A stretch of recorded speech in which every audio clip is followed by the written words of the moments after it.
자, 오늘은, 여러분들 혹시 시골의사 박경철 씨라고 아십니까?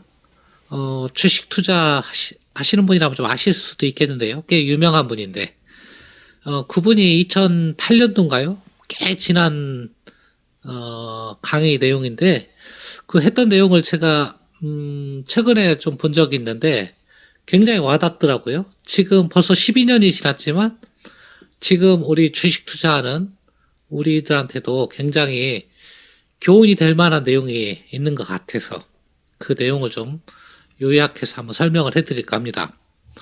뭐 그 내용의 핵심은 이거예요. 우리 인류 역사를 보통 한 50만 년 이렇게 보잖아요. 뭐 오스트랄로피테쿠스 뭐 그때부터 따지면. 하지만 인류가 본격적으로 발전한 거는 사실은 산업혁명 이후죠.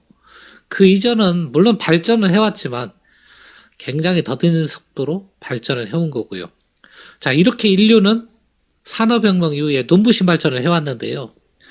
여러분들이 생각할 때 이 인류 발전을 누가 일으켰다고 보십니까? 물론 뭐 모든 인류가 다 합심해서 인류 발전을 이루었겠죠. 하지만 핵심 요지는 이겁니다. 모두가 그렇게 생각을 하지만 정작 인류를 발전시킨 것은 단 0.1%의 창조적 사고를 가진 사람에 의해서 인류가 발전되어 왔다. 그리고 나머지 0.9%의 동조자, 그 창조적 사고를 하는 사람을 따르고 지지해주고 그 사람에 대한 투자를 해준, 그러니까 1%죠. 1%의 사람에 의해서 인류가 발전해 왔다. 그게 핵심 내용이더라고요. 그럼 나머지 99%는 뭐냐? 잉여인간이다. 말 그대로. 잉여인간. 뭐, 잉여인간 하니까 뭐, 남는 인간 그런 뜻인데요. 일견, 와닿기도 해요. 여러분들도 한번 가만히 생각해 보세요. 창조적 사고가 뭐냐? 창조적 사고는요, 그 시대의 주류를 이루는 사고가 아니에요. 돈키호테적 사고죠. 그 시대의 규범이나 이런 패러다임을 벗어난 사고죠. 근데 과거에는 이런 창조적 사고를 할 수가 없었어요. 왜 그러냐면, 절대 왕정이라든가, 특히 중세에는 암흑의 시대라고 그러잖아요. 종교가 천년을 지배했잖아요. 그런 시대에 창조적 사고를 하면 바로 죽음으로 연결되는 거죠. 우리가 한 가지 예를 든다고 그러면, 여러분들 코페르니쿠스 아십니까? 이분이 지동설을 주장한 과학자죠. 자, 중세시대 유럽은 기독교, 교황이죠, 말 그대로. 종교가, 정치를 지배했죠. 이때는 천동설이 누구나 다 믿는 그런 기본적인 진실이라고 다 믿고 있었죠. 그런 상황에서 지동설을 주장한다는 것은 자기 목숨을 내놓는 거예요, 사실은. 그러니까 함부로 주장을 못 하는 거죠. 그러니까 중세 천년 동안에 발전을 못 하는 거예요. 왜냐하면 창조적 사고를 가로막았기 때문에. 실례로 갈릴레이 같은 경우는 지동설을 주장하다가 종교재판을 해부됐죠. 결국에는 자기 생각을 번복을 하고 목숨은 건졌지만 그 유명한 일화가 있잖아요. 나오면서. 그래도 지구는 돈다. 그런 얘기가 있었잖아요. 그만큼 창조적 사고는 산업혁명 이전, 말 그대로 중세시대, 고대시대 이런 때에는 하기가 어려웠다. 창조적 사고를 하기가 어렵기 때문에 창조적인 발전 이런 것도 이루기 어려웠다. 하지만 산업혁명 이후에는 창조적 사고가 인류 발전을 견인했다. 자, 몇 가지 예를 좀 이렇게 들어서 설명을 그분이 하더라고요. 자, 여러분들 산업혁명 아시죠? 산업혁명. 영국에서 일어났죠. 약 200년 전에. 산업혁명의 대표적인 것을 하나 들으라고 그러면 방직기술이라고 한답니다. 방직기술. 자, 방직기술. 그게 이제 산업혁명의 대표되는 기술인데, 정작 방직기를 개발한 사람보다는 이 방직기를 개발한 사람은 이제 창조적인 사고를 가진 사람이겠죠. 이 창조적 사고에 동조하고 투자를 한 그런 창조적 동조자라고 할까요? 그런 분들이 돈을 많이 벌었다는 거예요. 방직 공장이 개발됐으니까, 공장이 돌아가니까 앞으로 양털이 굉장히 많이 필요하겠구나. 그러면 우리가 농지를 다 갈았고 양을 키워야 되겠구나. 이렇게 발빠르게 이 창조적 사고에 동조한 사람들은 떼돈을 벌었다는 거죠. 영국 유력 가문, 그런 가문들을 이렇게 거슬러 올라가 보면, 뭐, 인클루저 운동 아시죠? 영국에 양 기르던, 보통 양을 기르던 그런 가문들이 많았다. 그런 얘기에서도 있듯이, 우리는 창조적 사고를 못하면 최소한 그런 창조적 사고에 동조하고 지지하고 발빠르게 움직여야만 돈을 벌 수 있다. 20세기 초에 가장 유명한 인물을 대라고 그러면 여러분들 누구를 들겠습니까? 산업혁명 이후에 가장 획기적인 경제학적으로 우리가 헨리 포도를 들 수가 있겠죠. 헨리 포도 모르시는 분도 있겠지만 이 경제학 교과서에도 나오는 인물이에요. 경영학이죠. 왜냐하면 포드 시스템, 컨베이어 시스템, 이 경영학 교재로 다 쓰이는데요. 미국의 자동차 왕이죠. 그리고 자동차를 대량 생산을 최초로 이뤄낸 그런 분이고, 돈도 막대하게 벌었죠. 아직도 포드라는 자동차 회사가 있잖아요. 헨리 포드가 처음에 자동차를 발표했을 때 미국에서 반응이 굉장히 안 좋았다고 그래요. 저 미친 거 아니야? 이랬다는 거예요. 뭐 당시 뭐 워싱턴 포스트 뭐 그런 데서.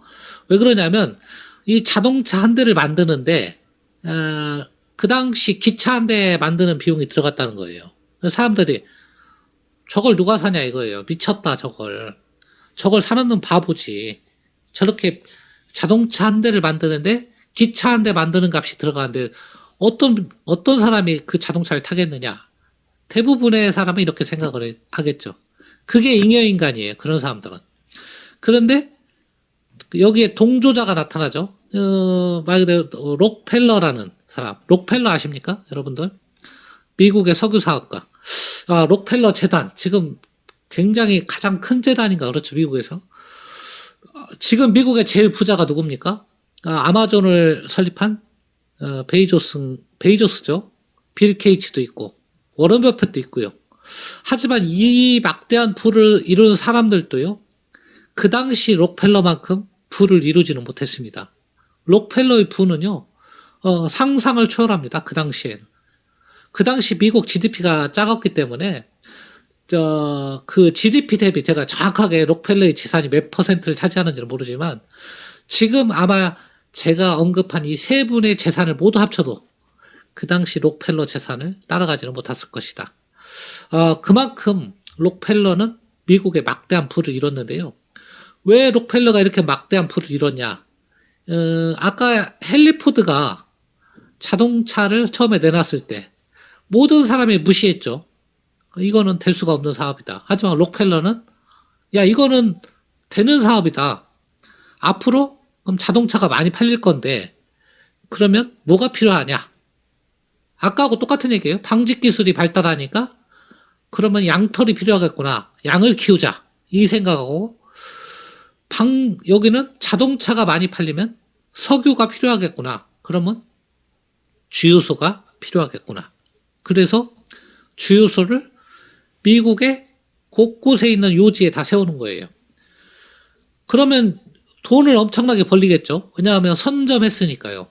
왜냐하면 자동차는 엄청나게 쏟아지고 기름 넣을 데는 없고 돈이 벌리면 벌릴수록 그 돈으로 다시 요지에 이렇게 주유소를 또 설립하고 그러니까요. 이분이 미국 내 정유소의 95%를 점유했다는 거죠. 대단하죠. 싹쓸이 한 거죠. 그래서 나온 게 미국의 공정거래법이라고 합니다. 공정거래법만 없었다고 그러면 아마 이 사람이 이룰 부는 상상을 못했겠죠. 자, 이 록펠러는 어떤 인물이다? 0.9%의 동조자라고 보면 돼요. 헨리 포드는 창조적 사고를 가진 0.1%의 창조적 사고를 가진 사람. 자, 그 다음에 또 한 가지 또 예를 들까요?